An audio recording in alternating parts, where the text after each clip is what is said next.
capital city and beyond. Uncle Fineboy mounts the mic at the FM Abuja. Spot Beats comes your ways every Mondays through Fridays by 9:05 a.m. in the morning from the Dawson Street in Lagos, then to the trailblazing road in Abeokuta. Ashwala is now one of the top ladies to feature in the FIFA 2023 Women's World Cup, as she has been named among the top 10 stars to be watched in the World Cup. But then in far away Abia State, the jungle is not settled yet, as one quarter keeps us abreast that coach Finidi George has been sacked. But the government, talking about the governor himself of Abia State, have come out to say no. Finidi is still the coach of Eimba FC. Who is telling us the truth? Who is saying lies?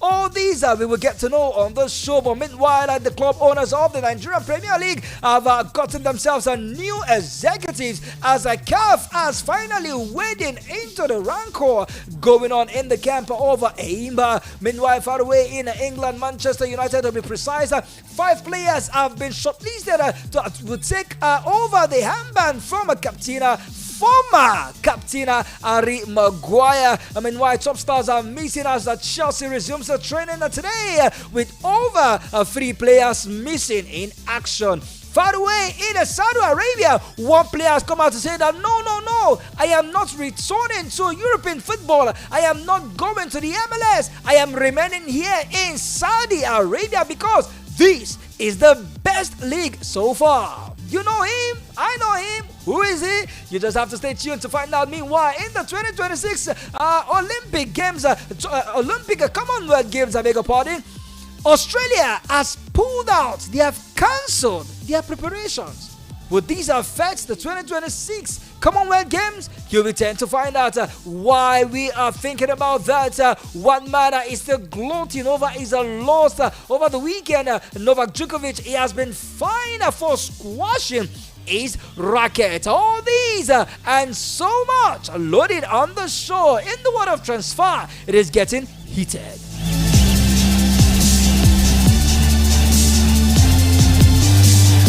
Let's begin from the home scene, as Abia State government has denied the sacking of Eimba international head coach Finidi George, following a statement credited to Eimba's new chairman Kanu Wankwo, stating that all the technical crew of the club should reapply for the positions they are currently holding. The chairman is saying another thing, the government is saying another thing. Come on, who is the one in charge of Eimba FC? Is this the beginning of the end for this club? What is going on? Less than a month that Kanu Wankwo resumes office as the chairman of Eimba FC, we are hearing of all these mishappenings. The coach is saying, the chairman is saying another thing. Why the government has come out to say that, look, no. Finidi George is still the coach of Eimba. This puts the preparation of Eimba into the next season. I'm talking about their preseason into jeopardy, as they do not know who is the substantial coach of Eimba. Abuja, come later this evening by 5 p.m. We will be waiting live into the camp of Eimba. Hopefully, the chairman, Kanu Wankwo, will finally choose to talk to us. Even though we have been trying to establish connection with him since yesterday, his PA have been telling us that he's currently indisposed. But we also try to link up with the media officer of Eimba FC, Mr. Bariza, who promised to be on the show later this evening by 5. Abuja, you don't want to miss it. It's going to be hot. It's going to be spicy.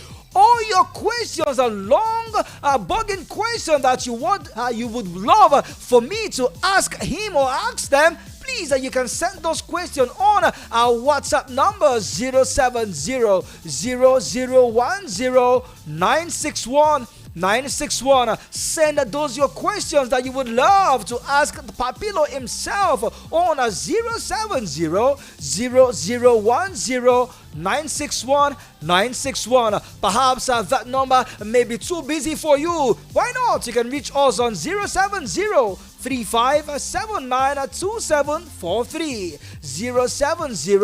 070-3579-2743. Those numbers are WhatsApp friendly. You can connect to us with all those questions and be rest assured that we will definitely ask them. But meanwhile, the Confederation of African Football CAF has directed all the selected 8 clubs that will be participating in the maiden edition of the African Football League not to participate in their local and cup games. Wow, this is new, and this is going to be very, very difficult for the likes of Aimba FC, for the likes of Remo Stars. CAF is officially telling them not to participate in the Federation Cup in 2023-2024 season. How does CAF want to go about this? Now, the African Football League was supposed to take place in August, but the date was changed by the football body owing to some logistics. The football ruling body on Monday afternoon made it known that the selected clubs will have to skip their domestic competition between October 20th and November 11th, 2023. Nigerian champion Aimba International was initially announced to be among the pioneer club, but to date, their participation remains uncertain. The other proposed clubs are Al Ahly of Egypt, Wydad Casablanca of Morocco, El Tunis of Tunisia, Samba FC of Tanzania, Tepe Mozambique of DR Congo, Roya of Guinea, and Mamelodi Sundowns of South Africa. Only Aimba will be representing Nigeria in this competition, but so far, Aimba's participation in this competition is still unknown. Whether they will participate, the club is still put in doubt. They are still locked in confusion as to whether they will participate or not. Wow, this is not good at all. The competition that will be starting next month in August, Aimba still do not know if they will be participating or not. Is this the beginning of the end? Only time will tell.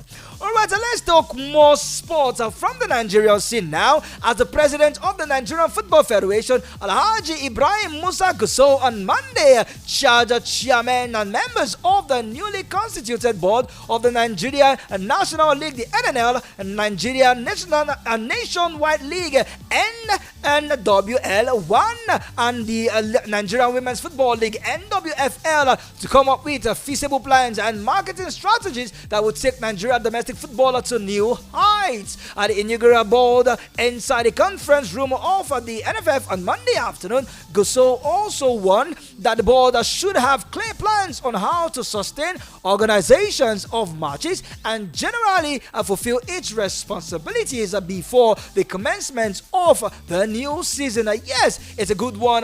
Talking about the NPFL, NWFL, the NNL League 1, and of course the NNWL, the Nigerian Nationwide League, on how to make the league sustainable, marketable, bring in a sponsor, and of course advert to the league, and of course give the league a new phase.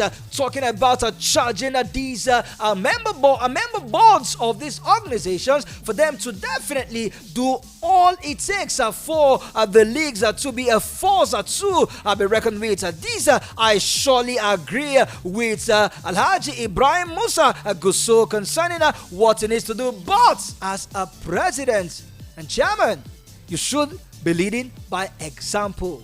The NFF should also be a reputable federation that these sub board or sub federation, as it were, can take cue from the Nigerian Football Federation. And also in leadership style, we are tired of hearing, players have been old, sacking here and there. We are tired of all these things. What we want is something that will definitely sustain the league come next season and beyond. I'm still talking about the league now in the season. Let me let you know that the Nigeria Premier League club owners yesterday had an election, and they have decided to choose for themselves new executives concerning how these private club owners will definitely pioneer their own body. In a brief and peaceful elections conducted by 20 clubs at the Sandralia Hotel in Abuja on Monday afternoon, Rivers United Football Club of Port Harcourt General Manager, beg your pardon, Chief Oke Paluku was elected chairman, while the president of Remo Stars Football Club of Ikene, Ogun State, Honorable Kunle Sonami, and Doma United Football Club of Gombe State, Alhaji Suleiman Umar, was elected vice chairman to represent the south and the northern part of Nigeria.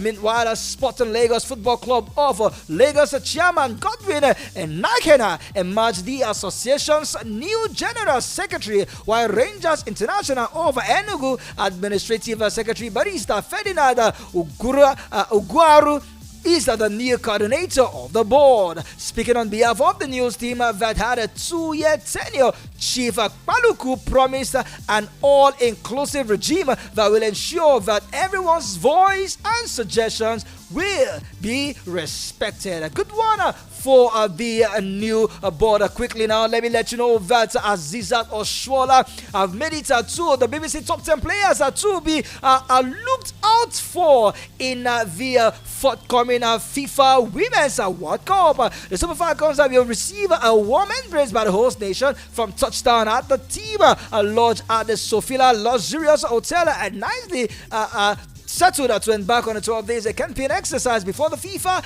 Women's World Cup. Meanwhile, Azizat Oshola joined 9 other players to be a force to be reckoned with as they look set to slug it out for gold in the Women's World Cup. Let me see if I can list out some of those women's that FIFA will have told the fans to look at for. The 9 other players include Sam Kerr of Australia, Alexa Putellas of Spain. Oh, Putellas, there.